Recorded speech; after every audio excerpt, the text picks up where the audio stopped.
And welcome to this episode of Teacher Talk. Today we've got a University of Chester trainee teacher with us.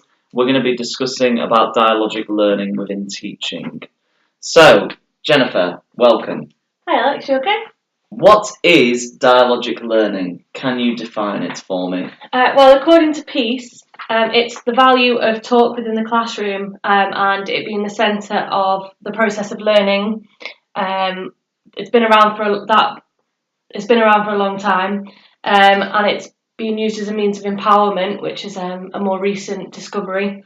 It's the concept that suggests teachers should not talk to give information, but to encourage talk within the classroom, to enhance their learning and thinking. Alexander agrees with Peace when he says that, and it's at least 2,000 years old. Okay. And how does dialogic talk differ from other forms of, your sort of classroom talk?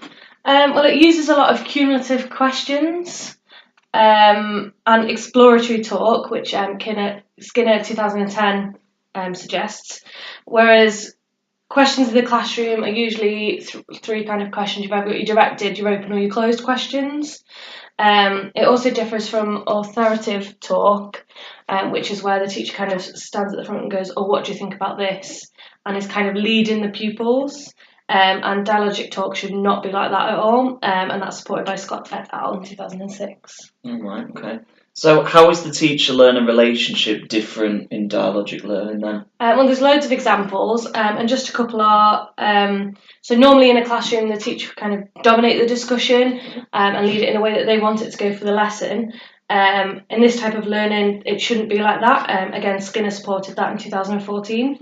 The teacher should explain the pupils' ideas if they can't themselves, but they should not give their own opinions or examples onto the pupils, and that is supported by the University of Cambridge in 2012. Okay. And what are the implications of such a relationship for schools and the classrooms? Again, the University of Cambridge suggests that the effects within the classrooms are a higher quality of group work due to pupils being able to actually respond to one another and getting used to it, so they actually get used to working collaboratively. Pupils are obviously included in more discussion in the classroom, which is a way of personalising learning because they're actually kind of taking control of their own learning. And individuals have shown improvement in their attainment using this method and their non-verbal reasoning. Obviously, that's just a few, there are many more. Yeah. So how would you plan then bringing in this dialogic learning? Personally, after doing lots of research and things, if I was to use it, I'd use it as a starter or plenary mainly. As a starter, you'd maybe put a topic up on the board or a sentence and maybe begin them in pairs and say, "Oh, what do you think about this?" and get them to bring up their own ideas without going, "Oh, you need to think this," just see what they know, what they don't know. Then you'd bring it to a whole class discussion and get them to share ideas and get people to ask questions and kind of bounce off each other. And you would only kind of input before setting them off on a task to make sure they've got the full understanding. And as a plenary, again, you'd bring them back at the end of the lesson. You'd maybe get them to discuss what they learned that they didn't know before, what new ideas it's brought forward, and then get other pupils maybe to ask them questions and things like that. I think if you used it in one lesson as a starter plenary combo and just have your task in the middle, then it would develop their learning further, because obviously the more they talk about something, the more it's going to embed in their memory. It's that's a very constructivism kind of point of view, which is supported by Piaget, and it's cited by Mercer and Hodgkinson in 2008. Okay. So why might dialogic learning be particularly suited to a more personalised approach to education?